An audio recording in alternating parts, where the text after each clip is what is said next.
Well. Welcome back to Climb to Your Prime with Dr. Heim. This is our final edition, farewell 2023. It's been a long run, Doc. How you doing? We're doing fine down here, Hurricane. It's the sun's shining. We're in the midst of a lovely summer. We've got blue waters behind us here. We're looking forward to another new year coming here. And as always, we like to think that we can do it better next year. Doctor, just for those that are just watching right now for the first time, yes, it is summer there while it's winter up here. You're in the land down under, Australia. And, if, I don't think you have the angle right now, but earlier you had the bridge behind you. So that's always a Well, great I've, sight. I've I've got it here, Hurricane, but I there know. it is. There it is. There it is. No, we want to focus on you right now. So, Yeah, but yeah, that's fine. but it is. It is. Listen, I mean, I've rubbed it on, and it's summertime here, and it's cold there, and it's your turn, right, to make it up. Yeah, yeah, yeah. All right. Well, so again, for those of you again watching for the first time, and this is our mental health, time, and it is a live question, live Q&A, and people can participate. You have the ability to join us in this discussion. You can call the number on the screen. You can also participate by putting your chat on the YouTube, and we can actually respond to it right, live. And if you do want to actually come on the show, I did put the stream here. You'll just have to, follow the StreamYard stuff, and then you'll come on. We'll bring you on board as long as you keep it cool and in within the frame of respect. And we would welcome a good engagement. So that's it. Now, Doctor, I have a whole series of questions, and then I kind of set them up Lovely. in buckets. But I do have one that I'm going to bring up on the screen right now. That is, I guess it's the end of the year and the beginning of a new one. So there is definitely, that resolution thing. So I have a question about that came through. So let me find it. I have so many here. So let me just take a quick look because I put them up in the comment field so you can see them on the screen as well, and people can get a little bit with. Just give me a second. Here we go.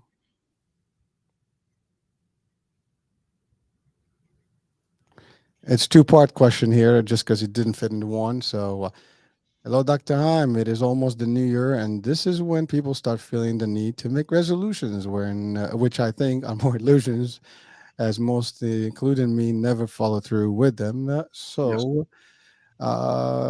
What is the need for the social phenomena, and what is the driver behind it? Does it psychologically give us a boost or a hope at a changed us? Jeremy, New York City. Okay, Jeremy, New York City, you've hit the nail on the head. You've answered your own question. Yeah, no, every year Hurricane does give us an idea of hope, an idea of change, an idea of doing it a little bit better. So, yeah, I've got the bridge in the background there. And in a way, we're at a stage of a bridge between 2023 and 2024. And that becomes the bridge between the past and the future. Because our brain is actually future focused. The whole idea of our brain existing is so that it can survive into the future. So we can actually do things better in the future. And the only way that we can do things better in the future is to learn from the past. So the link or the bridge between the past and the future is the present, right where we are, right here, Hurricane. And right in this very moment, you're making decisions. I'm making decisions. Jeremy in New York City is making decisions. And Jeremy's kind of made a decision. Okay, I've tried this resolution stuff and it doesn't work. And the thing there is often we have goals that are too high. We have bridges that are too far. We want things so much and our expectations are so high that we fail. So the question, Jeremy, I actually think is how can we put in resolutions that are not illusions, but we can actually follow through on? And so the first thing that I want to say about this, Hurricane, and I've talked about this a lot, is don't go for the goals, know what your values are. Because if you can know what you value in life, it makes it much easier to succeed. So when we talk about resolutions, we're talking about giving up vices or doing things that we know are good for us. But if we have a value, okay, like let's say we value friendship or we value health or we value mental health, then you can sort of go, okay, how can I actually use that value to put together a goal that's actually going to work this year? And I'd encourage people to go for small victories before they go for the large one, right? So the large victory is sort of saying, yes, I do this no more, be it drinking alcohol or watching too much social media or whatever it happens to be. So go for a goal that goes, I want to do this a little bit less. Let's say if it's social media or alcohol binging, do it once a week only rather than every night or 3 times a week, and get used to succeeding. The brain loves to succeed. We all hate failure. But the only real failure, as I keep telling people, is not trying. So in other words, don't give up on the future that you actually value. And through that, Hurricane, we could actually put together a few resolutions that are not all or nothing, but they're just graded steps to get us closer to a future that we actually want and value. Well, thank you, doctor. I'm listening to you, and I kind of was reflecting on the question itself. Yeah. But I think personally, and there's something that we talk about a lot, is that resolution is basically, it's like it's a goal, as you said, and Yes. and you've expanded on it, that the goal itself is one thing, but the value of that goal, of what you want to Yeah. achieve, is what really makes a difference. I think Yes. sometimes that's where it gets lost, is that we put a goal that is not unachievable, or we know that it just, like, we're doing it just because it gives us the hope part, Yeah. that maybe. But if you set it as realistic and you have a value to it, that means something. You want to get healthier, I don't know, whatever. You're gonna get married. You want to look good in your tuxedo or your dress, your gown, whatever the case may be. Those are things that you go on vacation. You want to look good for the beach. I don't know, but whatever it is, you have to have something that is, obviously, the ultimate goal is to be healthy 100%, right? You don't want to have any issues with your physical or mental health, and that's it. So, but I personally believe that better have a resolution than not have a resolution. At least you have something to look forward to and start the year with. I mean, I Yeah. look at it that way. Yeah, no, and I agree with you totally, Hurricane. But I would start off with the question, what do I value? So if you say, I value physical health, all right, but let's say you're wiping yourself out with drugs or alcohol 3 times a week. Now, I know it sounds like a bit of a cop-out, but to go to 2 times a week is actually the first step. You take a small step, and then the next step is twice a week, because a resolution tends to sound like an all or nothing thing. It's one of these, I'll never drink again, I'll never take drugs again. And then you feel bad, and then you wonder what you're going to do, and you say, stuff it, I can't do it, so I've got to take drugs again. And then you feel like a failure. Whereas if you're wiping yourself out 3 times a week, I don't know why I have to take drugs as an example all the time, but that's what I've just landed on at the moment. And you're only doing it twice a week rather than 3 times a week, you actually can get to give yourself a gold star. I did it. I did well this week. And then when you're ready, you'll learn some skills along the way, and you go, okay, what can I do to only do it once a week this time? All right. Or eating healthily. What can I do to eat healthily 5 days a week rather than just 3 days a week? So you get more of the good stuff and less of the bad stuff. And it's going step by step, because all or nothing, which comes from us all being impatient, is setting us up for failure. And we all would like to set ourselves up for success. All right. So one of the values is wanting to feel good, because when we talk about vices like overeating or drinking too much alcohol or taking too much drugs, right? The question is actually, how am I going to feel good without those things? So again, you go to your values. What makes you feel good? And Hurricane, what actually makes us feel good is being around people, having a life that's meaningful, contributing to other people, putting in effort and being rewarded for it, going for an exam and actually putting in the effort so that you know that you're going to pass. Not, I hope I'm going to pass, but you know that you're going to pass. Those sort of things. And it's really amazing how we've got 8 billion diverse people on this planet, but there's only a handful of things that we all really want. And it's because the game of life is kind of designed that way. It's kind to give your brain the best chance to go forward into a future healthily and happily. Yeah, no, Oh, I think definitely this is what we want to leave the 2023 years with, and begin our 24. I mean, that's a great advice for anyone watching or listening right now. And of course, this is going to replay, so it's not good only for this time of the year. I think it's good for life. As long as you apply it any given day, that should give you results. And I always enjoy these feeds that you give us here, because oh, it's thanks, amazing. Hurricane. Doctor, it's funny because I think we all kind of know this stuff, but we just don't put it together. You know, Yeah, but Hurricane, I'm part of that too. All right, I forget my values, and I get caught up in life just like the rest of us. So I encourage people to be armed with their values, and armed, ARMED, becomes the questions that you can ask yourself so that you get to know your values. So A is for admire. What do I admire in myself and other people? Because that's kind of what you value. R is what do I believe is the right thing to do? And people are influenced by different things about doing the right thing, and it differs from other people. But what's the right thing to do? And then M is for motivation. What really motivates me? How do I know that I'm going to do something? Okay, so we all get motivated by pleasure. Some people get motivated by wealth. Other people get motivated by a bit of kudos, a bit of clapping, all of that sort of stuff. And then E for armed is when do I feel full of excellence and self-esteem? So in other words, when do you feel good about yourself? Can you find a time in your life when, hey, I felt good? And what was the value behind that? And the last one's a hard one, Hurricane. D has to do with if you had to die soon, what would all of a sudden become very important to you? And the internet is full of lessons from people who are on their deathbed that said, this is what I didn't do. This is what I really value. And we think that we value certain things like money and pleasure, but on your deathbed, what would you really treasure? What would really become important to you? So looking at those 5 questions will point you towards your values. And then you use those to put in goals and resolutions. Then you're on track. well, there you have it, folks. I mean, you got to get armed. Yeah, And as heavy as it sounds, I mean, you can have heavy artillery with that one. I mean, but you need yeah, that because, and by the way, I'm going to touch on the D part because yeah, you're right. No one regrets, the money and all the stuff because they've used it, whatever the case may be. But they do regret yeah, the moments that they didn't cherish with their loved ones, or things that they didn't take care of their health and things like that, or they overdid something that affected them. And that's really is something.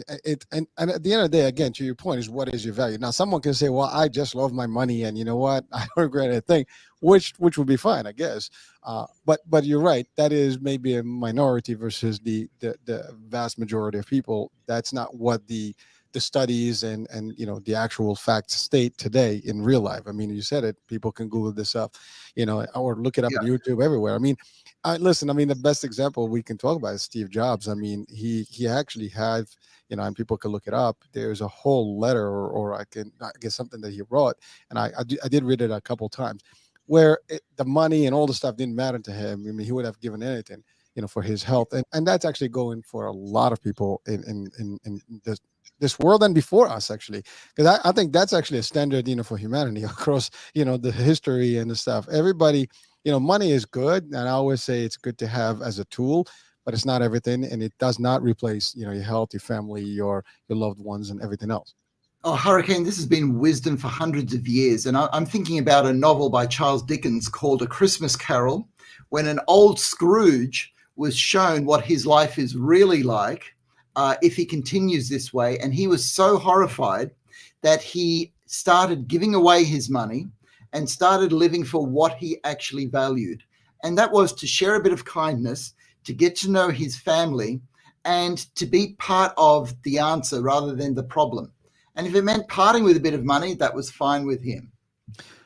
Well, doctor. I mean, think about this. I mean, I know this for a fact. You can have the money, right? And a lot of people they work, work, work, work, work, and they say, okay, I'm gonna enjoy this money at a later time. But at a Yeah. later time, there's no health. You can't do things. You barely can walk. Maybe you can't travel. You can't get on the air. There's many things that can happen that you don't know, Yeah. And so now you missed all that opportunity, and a lot of things, you need to do early in life. Yeah. you know Yeah. and as you go, as long as you have your health, I mean, you can do hiking, you can, especially the stuff that's physical, you Yeah. might be able to cruise at an older age, but even that can become very difficult. But Yeah. certainly you can't do like nature and trekking and whatever. I don't know if you wanted to climb Mount Everest or any of the top mountains in the world, in the planet, you can. Things like that. I mean, there's many things like you want to have your kids, for example, early, and some people don't do it. They just wait for a longer time before they get kids, and then because that's a decision they make. But then Yeah. at a later time, they have no energy to actually raise their kids, or Yeah. even their grandkids. So all these things are real, and we know these examples. But it's sometimes just great to hear it over and over to give us that. Oh, so, I mean, reminding, it's is like a tool that everybody can have. You remind everyone around you, they remind Yeah. others, and it keeps us in the loop. It's like, out of sight, of the mind. If this is in front of you, then it's not out of your mind. That means you can practice it better. So Yeah. And yes, sorry, Hurricane, go ahead. no, no, no, that's it. Yeah. Yeah. So one of the problems is this word happiness that we have, because we're all after happiness, but we don't quite know what happiness is. And so we end up equating happiness with pleasure, short-term pleasure, rather than long-term contentment. So I was at a conference in 2007 where the keynote speaker was a neuroscientist that said to us, the brain is not wired to be happy. And that kind of floored all of us, because we all thought that it would be nice if the brain was wired to be happy. But in 45 minutes, this neuroscientist showed us that the brain is actually wired to learn. And it means that if you have this thing called learning, it means that your brain is being satisfied and is content in itself. And it is happy, if you'd like to use that particular word. And since that time, that was 2007, we have also learnt that the brain is actually wired for love, for other brains, to be in relationship and in good trusting collegiality with other brains. And this takes me again to my favorite part of the brain, the anterior cingulate gyrus, which is a part of the brain that is devoted to getting on to other people, getting on with other people. And it's not just relationships, Hurricane, because one of the amazing things about our society is that no matter how you organize society, we all find a way to cooperate so that we all contribute to society, so that miracles like having food on the table, or having fashionable clothing, or having modes of transport, or having energy, or any of our economic needs automatically seems to get done. And what happens is brains actually negotiate with each other. Where do I fit in? Where can I contribute? Where can I be appreciated by other brains by doing something that's useful? And Hurricane, by working with people that have had a lot of mental health issues, I've got to tell you that one of the most underestimated feelings that we have in life is this feeling of usefulness. Because a lot of the people that I work with, if they had that feeling of usefulness, and I know I've spoken about this before, if they had that feeling of usefulness, they would then be content. They would feel that they're part of the human race, which is why I leave people with a little bit of an equation that says that happiness is not short-term pleasure, but happiness is long-term contentment, which comes from interacting with everybody else and feeling useful in this amazing society that we have. Well, I have to say, I mean, the part about feeling useful, I think everybody is always looking for people's attention in a way or the other. I'm sorry, but that's a fact. Yep. I mean, Yep. you Yep. you walk in a room, you still like, you try to make an entrance somehow. And some people say like, they want to do it, you'll do it, even subconsciously it happens. It's all natural, folks. I mean, as humble as we can be, you can still look up for that being useful, even helping people sometimes.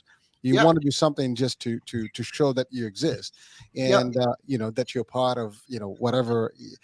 I mean, I can go back to an event that, I mean, a tragedy that happened as the Hurricane Sandy that happened in New York and Jersey a few years back. I think it's Yeah, 2012, and I was working in a company, and we were first responders, with nurses and NPs to go to some homes and areas that was completely destroyed, yeah, and everybody was scrambling. Everybody wanted to be useful. Everybody wanted to yeah, participate. People came from every state and even from other countries. And we've seen that in all tragedies across the globe when earthquakes and stuff, people go from, I mean, right now, people are going, to the Middle East. People are in the Ukraine area. So, I mean, there's many things that are happening around the world, and people kind of just converge to those areas to yeah. help because they want to participate and do Yes, something. I mean, we say this, be useful, right? I mean, you can't yes. just be just lingering in this world with no with no presence and no signature, if you want to call it. And everybody has one, and so it is a fact. But I love what you said, that we just need to feel that we want to make sure that it's happening. Yes, and the experience that you had is similar to an experience that I had because I was in an area that went through a flood crisis, and some of the people that felt most useful were actually teenagers because teenagers would get together in bands of 5 and 8, march into people's houses and just start cleaning it up. And all of a sudden, these people felt useful. And now I've got to let people know that you don't have to wait for a disaster to come up before feeling useful. All right. It really just takes finding one person that you can make a difference in their life. It could be an elderly person who lives down the road from your place that just needs a meal, that just needs a yard cleaned up, that just needs a bit of a helping hand. And the feeling that you get from being useful to that person will give your life a sense of meaning that for some people, Hurricane, they haven't had before. So, and when we do this for each other, because some of us have to let other people help us to share that feeling of usefulness, then we start to understand how our brains actually work, how our brains in the anterior cingulate gyrus works with give and take. If I can help you and let you help me, that means that we're connected and that we are finding ways to touch our shared humanity so that your brain and my brain can work together to get into a future like 2024, just a bit better than the past, like 2023. Well, with those words, I mean, I do hope that 24 brings in a much better outcome and a lot more peace and Yes. love and usefulness. No tragedies, no wars. Hopefully, everything ends and Yeah. life becomes a lot better. I mean, I think we're due for a year where there is no crisis and of any sort. I mean, we've been Yeah. from the pandemic to the economy to wars, and it's just been ongoing. And it's like, where does it end? So we hope that people somehow feel and see the value of that, and maybe we all can contribute to a better, positive year. Now, again, that's me being hopeful, and I'll leave it at that. I mean, sometimes you have to be realistic, but it doesn't hurt to just hope for better, right? And Well, that's the okay, whole. and being hopeful is actually being realistic because it's just real that there's always something that you can do.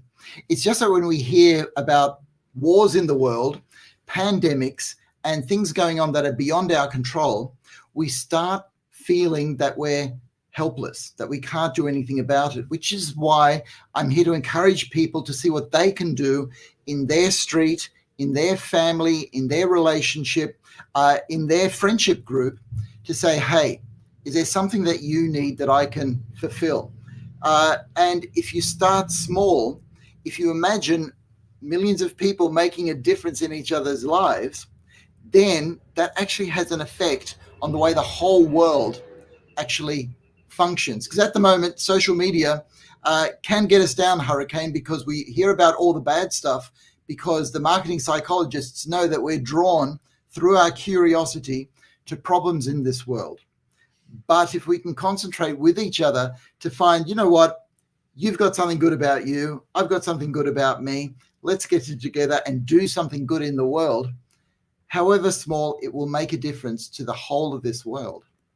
Well, doctor, I want to say again, as always, I said this over and over, and I can't say it enough.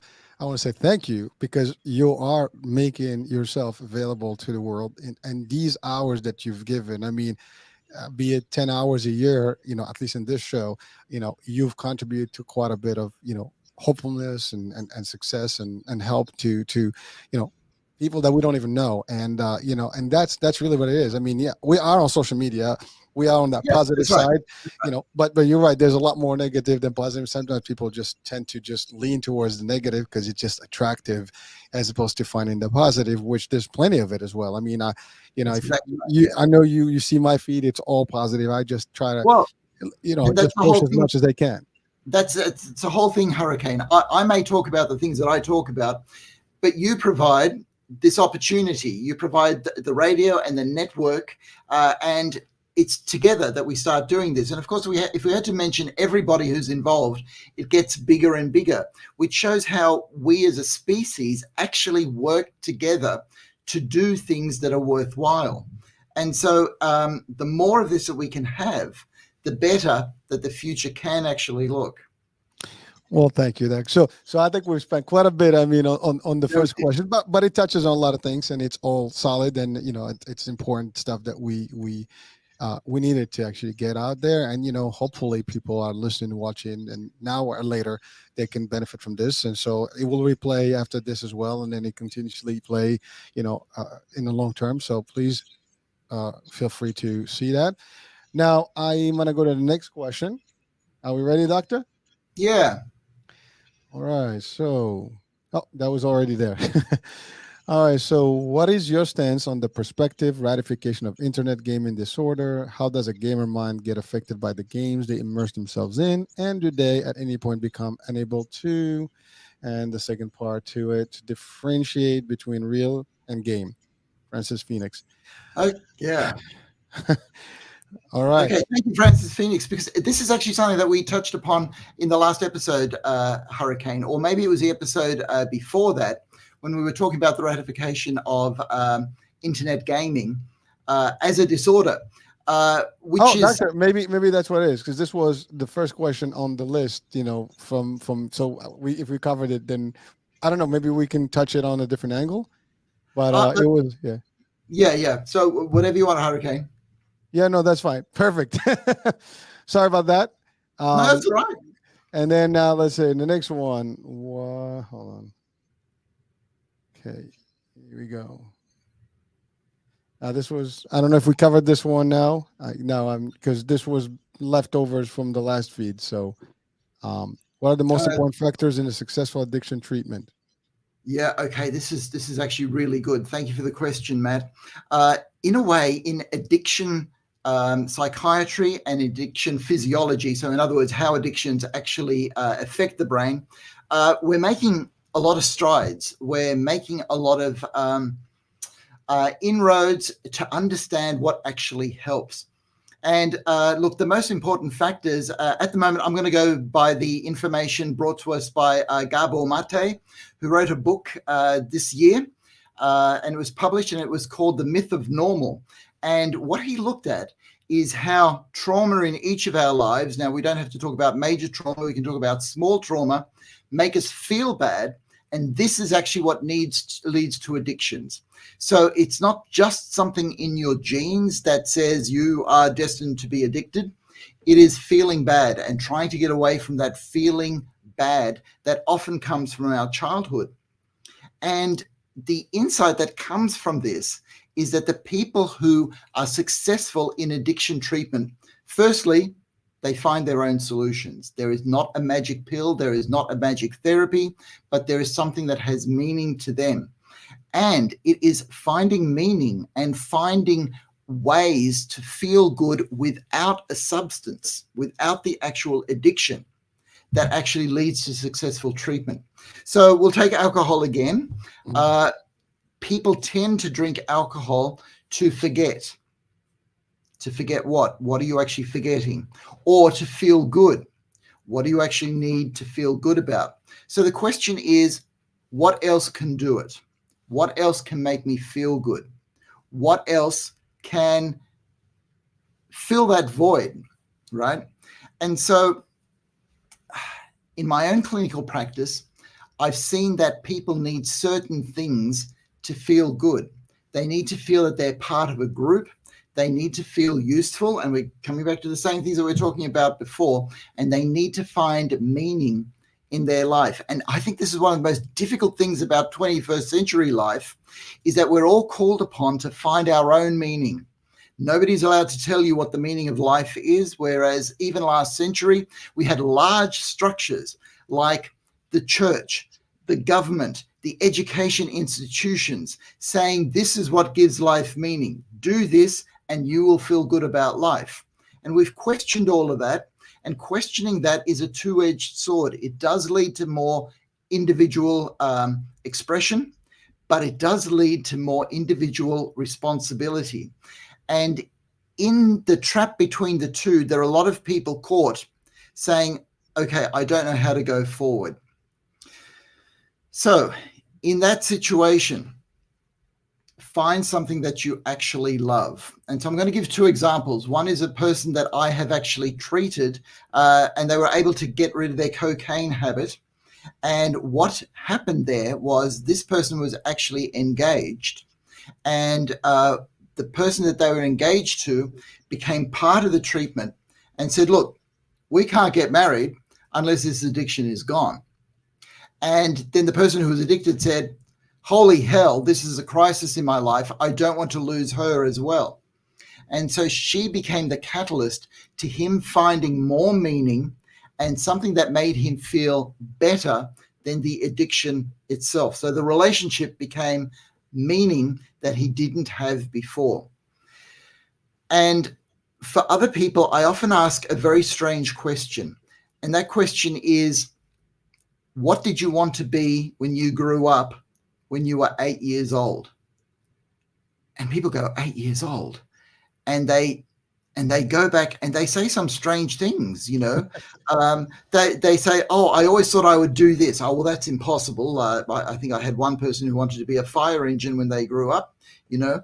But there are other people who said, oh, I always wanted to be a nurse, or I always wanted to be a musician, or I always wanted to help other people, or I always wanted to express myself through a business. You may not be able to get all of what you wanted when you were 8 years old, but there's something like it. There's something in that ambition that says something about you and something that is important in your life. And again, we're going back to values, which means if you could find out what that was and get as much of it as you can in your life without expecting that it's all going to come to you, then you find meaning. And so what we find, and I'm bringing it back to addictions now, is if you're able to find that meaning through other people, through self-expression, through feeling useful in society and feeling that you belong as part of the human race, then this need for an addictive substance decreases. So all the treatments that somebody like I may use, and I'm talking about pills, I'm talking about talking therapies, I'm talking about social interventions, they're all just tools. But the key thing is the motivation. Why do you want to get better? If you're able to get close to the answer of that question, then you'll sort of go, okay, on with the work, because it's a truckload of work, Hurricane. It is not easy. It's a whole lot of effort. And as I said before, I take my hat off to anybody who has overcome an addiction in their lives. If you find somebody like that, first thing to do is to congratulate them, because they have overcome a substantial adversity with a substantial amount of effort. Well, thank you, doctor.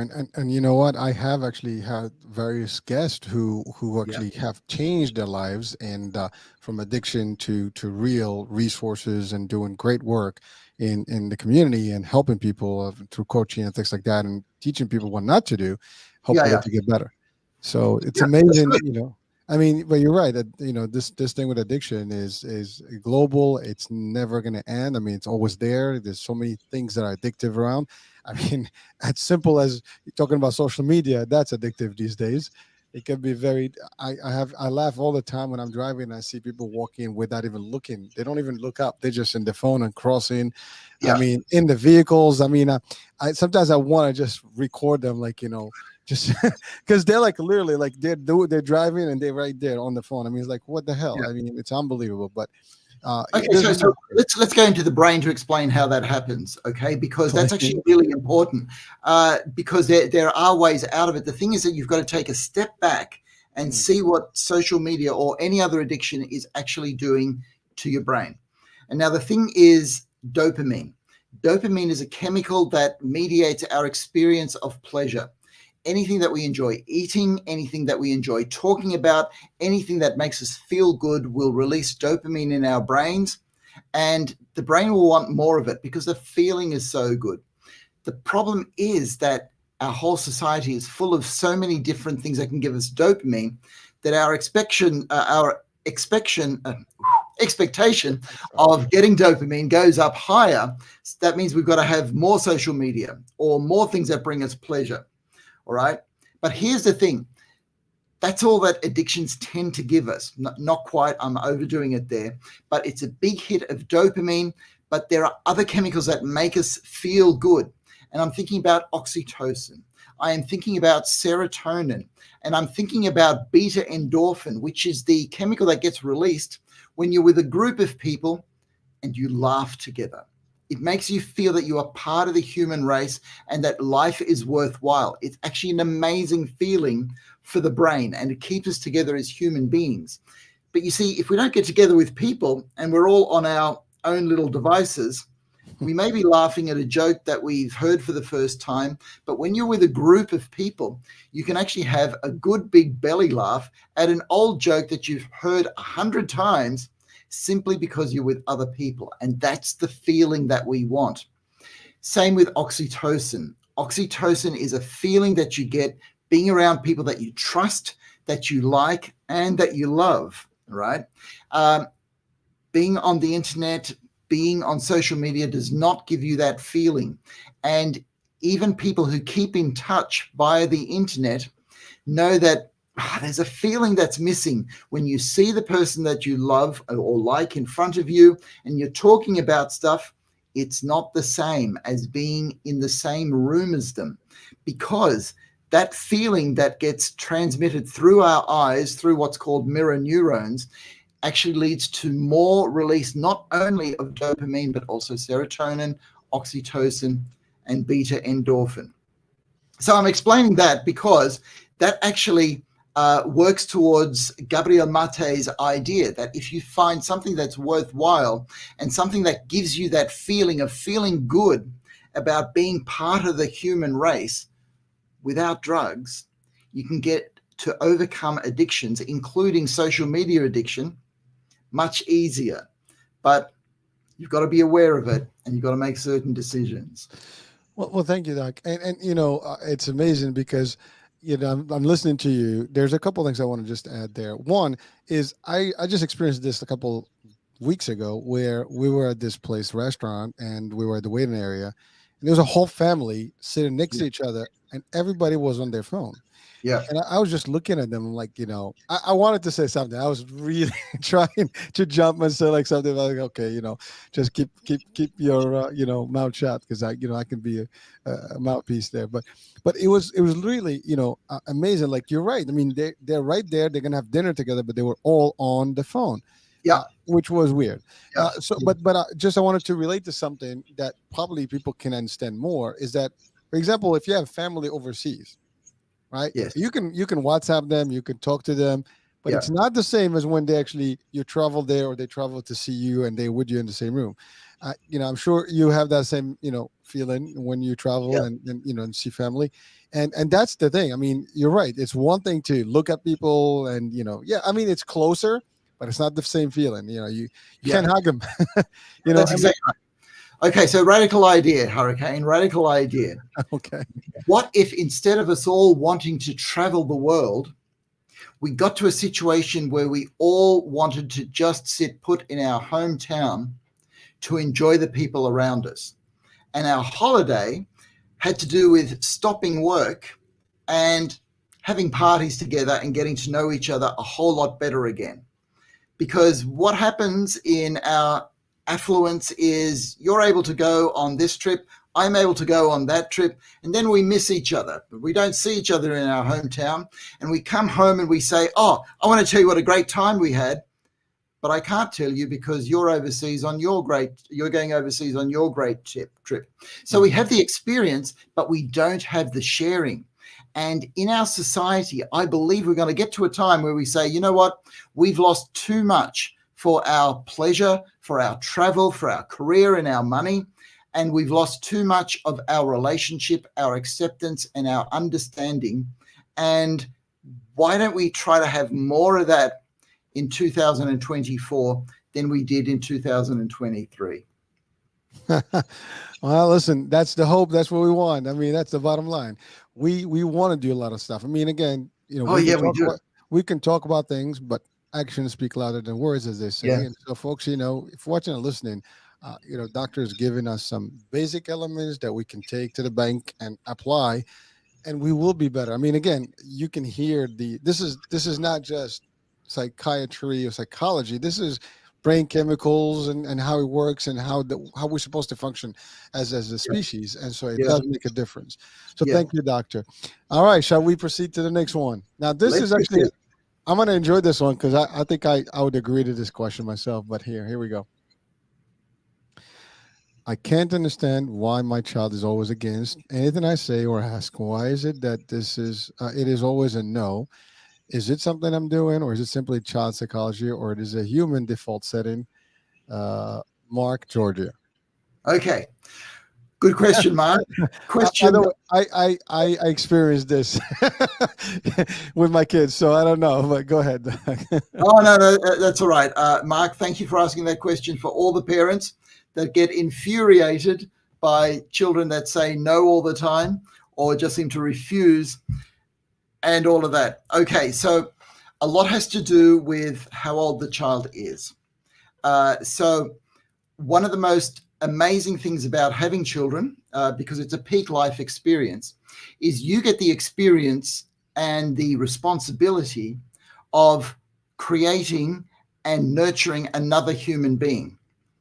Now, to nurture another human being means that the end goal is somebody different to you. And that should sort of happen somewhere between the age of 20 and 25, where you end up with somebody who is different to you, who believes different things to you, and guess what? Will actually leave home, and that hurts. So that's what parents put their hands up for, right? Along the way, however, to nurture this adult, you actually get the privilege of instilling them with your values. And the brain will say yes to that. A child says yes to that without saying yes. They just say yes by watching what you do on a day-to-day basis, absorbing what you do on a day-to-day basis, and then eventually doing what you do on a day-to-day basis. Particularly the younger the child is. There are two key times when no becomes the most important word. First key time is around the age of, let's say, 3 or 4, when a child actually goes, you know what? I'm actually separate from my parents. Before that, it's like you're attached to a mother and a father. You don't sort of realize that you are actually separate. But the growing brain goes, oh my gosh, I'm actually separate, because you've got language now and you can actually say the word no, and it's a very powerful word. The second time the word no becomes really important is actually in teenage years, just after puberty, when it's not just the emotional and the physical things that happen to change a person, but the intellectual things. What the brain actually does is change somebody from a child into an adult really slowly. Now, what that means is, rather than going from a feeling directly to a behavior, which is what a toddler does, if a toddler feels hungry or angry, it can go straight into a tantrum, right? It goes straight from feeling to behavior. By the time a child becomes an adolescent, it goes, you know what, if I keep just going straight from feeling to behavior, things aren't going to work too well as an adult. So we put in another step. We go from feeling to thinking, and then we go to a behavior. Now, in all of us as adults, this has varying success, all right, because we as adults are still capable of going straight from a feeling to a tantrum in different ways. Oh, we still do. We still do, all right. But that's when you sort of realize you're being a bit like a child, okay? And I do it too, Hurricane, but in that process of going, oh, this is my feeling, now I've got to think to see what I can do about it myself. There's a process that says, all right, so I don't want your answer, thanks, Mum, or I don't want your answer, thanks, Dad. I've got to figure out my answer, okay? And in that, there's a no. I'm not going to do what you want.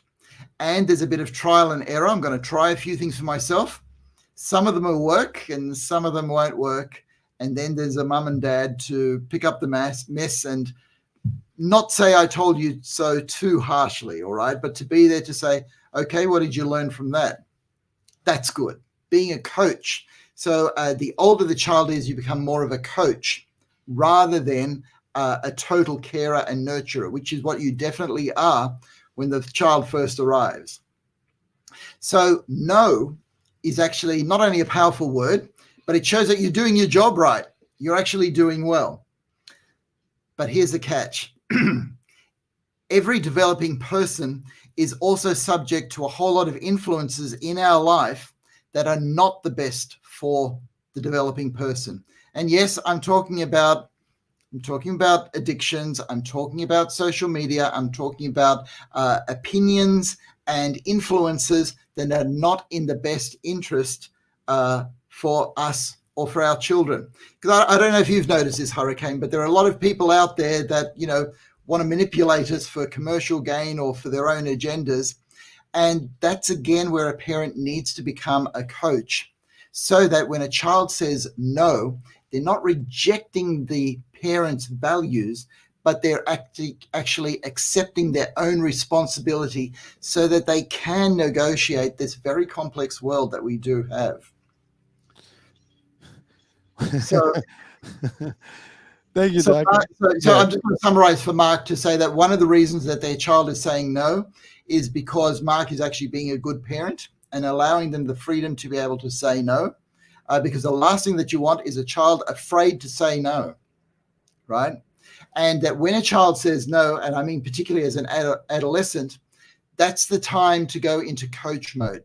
So what did you learn about that? What's your game plan? How are we going to do it in the future? How can I help? Now, when a toddler says no, they still need the guidance.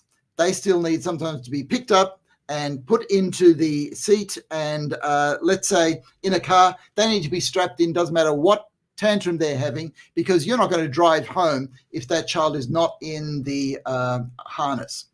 And the child doesn't understand all of that, and so you just override it and you become the parent that pushes through.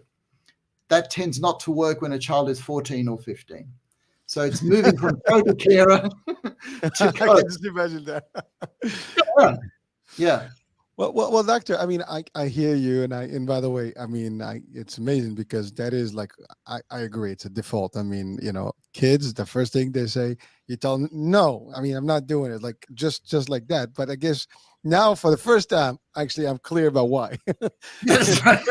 Because to be honest with you, I mean, my kids are grown, but I've never, even to date, like we still disagree.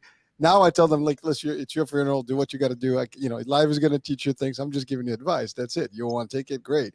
But you're right. Like at the early age, it was very difficult to like, why do they always have, a reaction? You tell them to do something, they do the opposite. Like you only want the best for your children, right? But yet, here they are going on their own road and trying to figure out themselves. Like I always say, like that's something that just kind of drives me sometimes crazy. Like, why would I do something that has been already established to be wrong or bad by thousands and millions of people, and I still want to do it because I want to test it? I mean, it's like, do I really want to do that? And that's a question that always drives me like, crazy. Like, I see that happening all the time. Like, good example. I mean, you talked about addiction. People drink. We know it's addictive. We know, but yet they do it. People smoke. People do this. People vape. I mean, and it goes on and on and on. And it's the same thing. Like, why would you experiment with something that the outcomes? I mean, it's been over centuries, years of studies. And it's funny, I go to stores now and you can see the sign in the store that says do not buy this product, or if you bought this, it's going to cause the other, it has side effects. I mean, it's really everywhere. I mean, Yes. vape, now it's a big thing, and you have these signs across, different stores that sell these things. I mean, you read it, you know what it's wrong, but why you still doing it? And Yes. I think it's all attached into the same thing. I mean, people say no because they want to. It's almost like a rebellious behavior. I would say. Yes. Oh, totally, totally. But That's totally right. In fact, we have studies to show that the more that you, let's say on smoking packets, right? They used to say smoking can kill, smoking causes birth defects. Then they went to photographs of how bad lungs look afterwards. We've actually found out that information like that actually increases sales of cigarettes. So the more you say that this is bad for somebody, you're actually encouraging the behavior. And it's because of what I just said here, because we've all got to find our own way through life. And we've got to try things for ourselves. And we've got to do it my way, only to a certain extent. So the take-home message here is information is not enough, which means that education as a solution to everything that's wrong in the world is not going to be enough. In fact, it's going to fail because you're actually exposing people to the bad behaviors or habits that you want them to overcome. Now, what we need is education and values. So if a society actually values being smoke-free or addiction-free, and we see that through the way people live day by day, and people are applauded for not being able to hold their alcohol well, but for actually going into a party and saying, you know what, my favorite is zero alcohol beer. Big clap. If we gave claps like that, if we gave awards for things like that, then we would actually value it and people would actually follow it. All right, so there's a whole science in the 1990s that was discovered by a neuroscientist called Antonio Damasio, that if you say, I think, therefore I am, that's actually wrong. The thing is that we think and we feel, therefore we am. We are. So in other words, our emotions and the way that we feel are actually more important, and we make decisions more based on what we feel and how our bodies sense than what we think. Because if it was just about thinking, we wouldn't put a step wrong. One of the hardest questions to understand is, why do we do things that are bad for us? Hurricane, you do it. I do it. We're all still trying to overcome it. The whole human race will do things that are bad for themselves. And you go, why did I do that? Why? Because our decision making is not just based on information. It's based on feelings. And that's the thing that we have to overcome, be it addictions or social media. Well, this will lead right into the next question. It's amazing how it played, but I'm going to place it here just for you. So let's see. How does business psychology work in marketing to impact buying and trends? Whoa. Listen, I mean, I didn't make this up. I mean, you just, No, but it's amazing. Like you're saying it, and this ties right into this whole thing about the marketing. Listen, I'm in sales, and marketing has been my life, and I know how this works.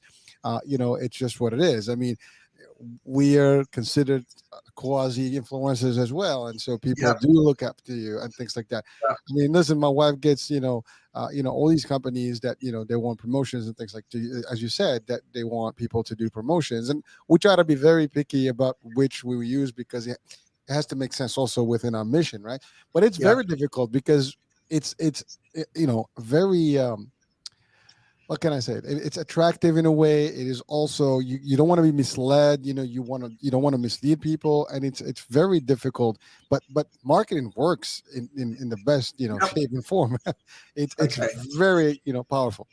It is very powerful. In fact, unfortunately, one of the most cynical things that I say is that the best psychologists are the marketing psychologists. They know their neuroscience better than anybody else. They know what motivates us. They know how to get us to click somewhere and they change behavior much better than I do as a clinical psychiatrist who is just trying to get somebody's mental health together, because there's a whole lot more money in it. All right, so a little story, Hurricane. I am now the recipient of a new computer, and my partner, my spouse, will see me battle this computer. And sometimes she thinks, he's just a grumpy man who just doesn't like technology. But what I'm actually raging against is knowing how the people who have put this new version of this computer together are manipulating me. And I actually get annoyed that people will accept this manipulation because this toy is really good and it does a lot of really good things. It doesn't matter that the last one was more ecologically friendly and actually was easier to use, and they now make me buy cables and headsets that only fit this one. But it's also knowing that the touch on this one under the fingers is so much better, because the marketing psychologists know that if my fingers feel better on a keyboard, I am more likely to go back to the keyboard. And when it comes to my phone, and I am convinced that they're now making sure that we use more clicks to do the same thing, because we are being prepared to be more and more engaged with our phones. For example, pocket calls, that could be eliminated tomorrow. But why eliminate it when all these accidental things keep us more engaged with the phone? I put together a 15-minute video that talks about how bad social media is for people, and I thought this would be banned on YouTube. But it isn't, because if people look at it, it means that they're on YouTube.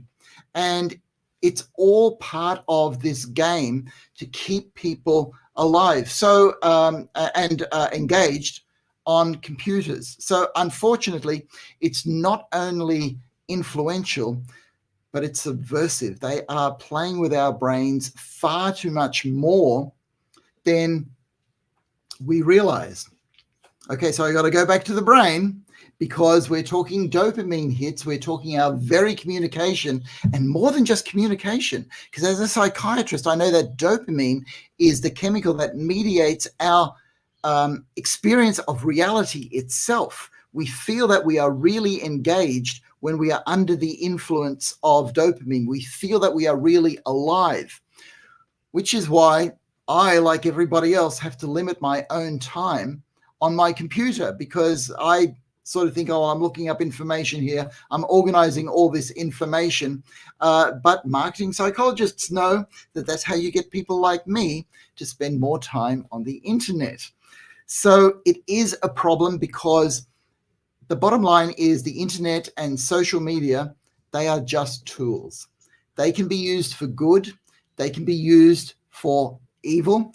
They can be used to improve the world, which they do immensely, but they can also be used for destructive tendencies, which we have also seen. And I, as a psychiatrist, unfortunately see when things like cyberbullying actually end up with somebody's life being taken at a tender age of 13 or 14. And that is really heartbreaking to see. However, to get good messages out there, Hurricane, you and I have to use social media for as much good as we possibly can. Well, thank you. I'm listening to you. It just sounds like there's psychiatrists hacking psychiatrists. That's a very tough game, man. I don't know how you do it, but I mean, I do have a question. This is probably, I know we're at the end of the time here, but but I wanted to just ask this just to cheer up things. But you are a psychiatrist. You read minds. I mean, literally, you can. I mean, you know behavior. You can tell someone. You can read them from the minute they speak, the behavior, the movement, everything. That's a tough one, dude. How do you do it? And hold yourself from not reacting to people, because you walk in the street, you're gonna see something, and you'll be like, "This is this one. This is this one." You can almost diagnose them based on their behavior instantly. That is kind of like weird. I mean, to live with as a weight. Actually, thanks for asking that question, Hurricane. Actually, it touches me that you asked that, because it is something that I have to grapple with, because it's a double-edged sword. And I have to let you know that because I'm a psychiatrist, I've lost friends, okay? Because it makes a lot of people feel very uncomfortable. On the other hand, I'm able to do, yeah, a lot of useful things for a lot of people.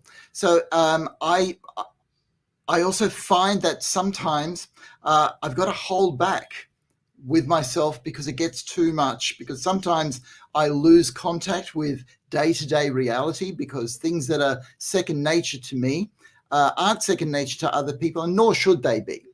But on the other hand, I know that mental health is extremely important in this world, and we are losing our way in the world, which is why I treasure what we do, Hurricane. Because if we talk about goals and values, if we talk about overcoming addictions, if we talk about how people can feel that they're part of the human race and take the responsibility of growing into independent adults from children that say no, then that's worthwhile, because in the end, we are all going through this crazy thing called life together. And I'm hoping that we can do it as best as we can. Well, thank you, Doug. So now I'm gonna just have the finale here, but I can't help it. So you've known me for three seasons, going on four. I mean, you probably assessed me upside and up and down. What's your verdict, dude? Okay. I was dying to ask that question. I'm sorry. Okay. No, that's all right. Okay. Okay. So the first thing I've got to tell you is I actually haven't analyzed you. All right. Oh boy. Because no, seriously, Hurricane, because I can be wrong in anything that I say, do, or think. All right, because I'm just as fallible as the other guy. Also, I think a lot in terms of roles and relationships. We've met in person once. All right, and I've known you to be a joyful, beautiful person who's got a heart of gold, and you're doing this for the right reasons, and I want to be a part of that. And so I feel a kinship in there. All right, to get to know somebody where I can start sort of saying, look, you got to make adjustments here or there, I've got to see them for at least 4 hours to get to know their life story, how they really tick, if you like, their motivations, their hurts, their victories, and all of that before I start before I start making judgments. Because this is something that my friends don't actually know. I actually don't judge as much as they think that I do. All right. Because I switch off from all of that because I'm a human being just like everybody else. So I haven't analyzed you, Hurricane. I haven't drawn any conclusions. And next time I meet you, I'm sure you're going to surprise me with something. Okay, because you're another human being getting through all of this thing called life, just like I am, and we're sharing the journey. Well, thank you, Doc. Well, listen, the movie Analyze This, Analyze That. Yep. I'm sure you've seen that.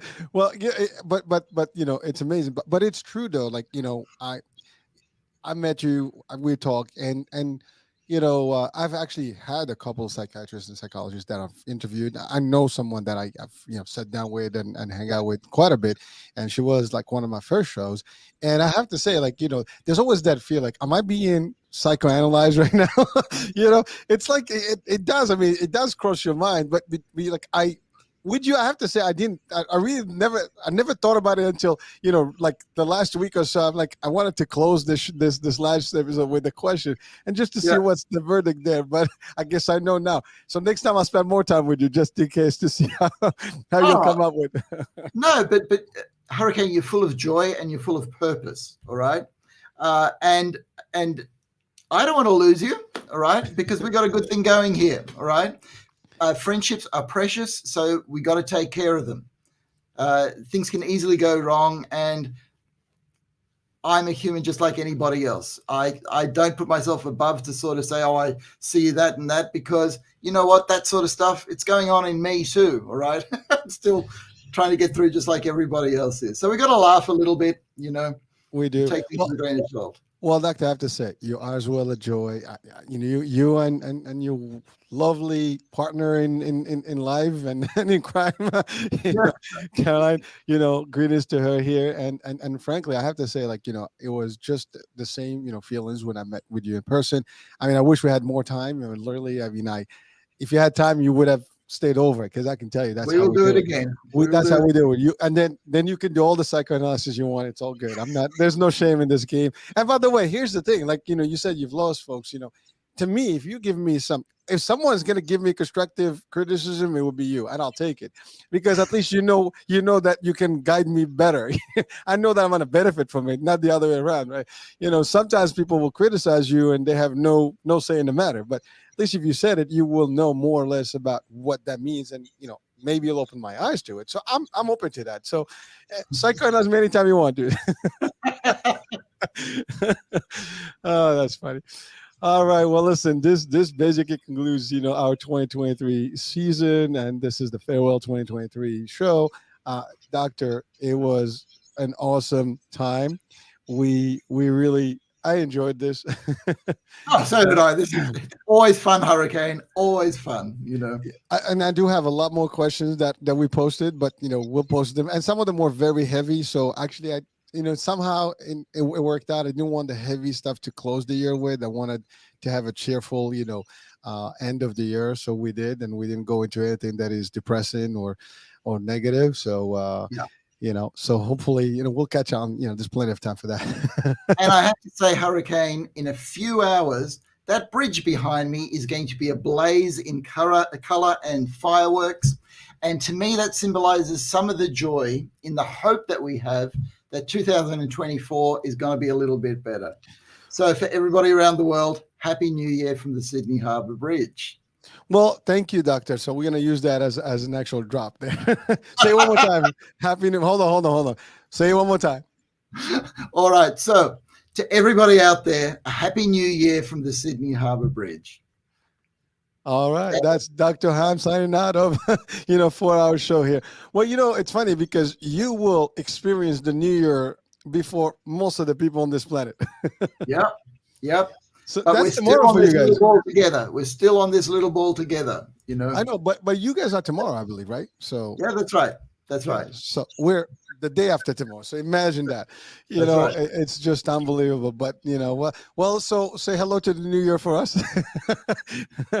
make sure you give us feedback on how it is so far, before we get there. That's always amazing. I mean, this is actually Back to the Future, whatever discussion we have. You're in the future, I'm in the past. But it's amazing. Like, time travel does exist, and we're a true live example of what that looks like. Well, maybe scientists will probably reject this particular definition I just gave, but it's just a funny one of looking at it. Well, it is. We're on opposite sides of this globe, but we've got to get it going together, and that's why we call it a global village, because it is large and small at the same time. Yes, it is indeed. Well, listen, Doc, I took a little bit more of your time. I know you got things to do, things to do, places to be, people to see. So again, I would say the same thing, from this particular platform, from this particular show. I'd say Happy New Year, everyone, and we'll be seeing you in the new year, 2024 coming up. Hopefully, we'll just have a positive year with everything that you guys wish for. Prosperity, health, wealth, you name it. We want it for you as well. And that's about it. That's it, folks. Thank you so much, Doctor, for being with us, as always. Thank you so much, and a Happy New Year to you and your family and your partner too, Hurricane. And looking forward to doing it all next year. Thank you, sir. And same, likewise. Hi and bye, Caroline. He says hi and bye. All right, folks. This is it. I hope you enjoyed our show today, and you've learned quite a bit. I always learn here. I'm sure there's something that we can, leave you with. And so that's it. We'll be talking in the new year. Bye for actually, it's next year, next week, next month, everything. So we'll see you in a couple of weeks. Actually, the end of January, we'll be back. All right. That's it, folks. Bye for now.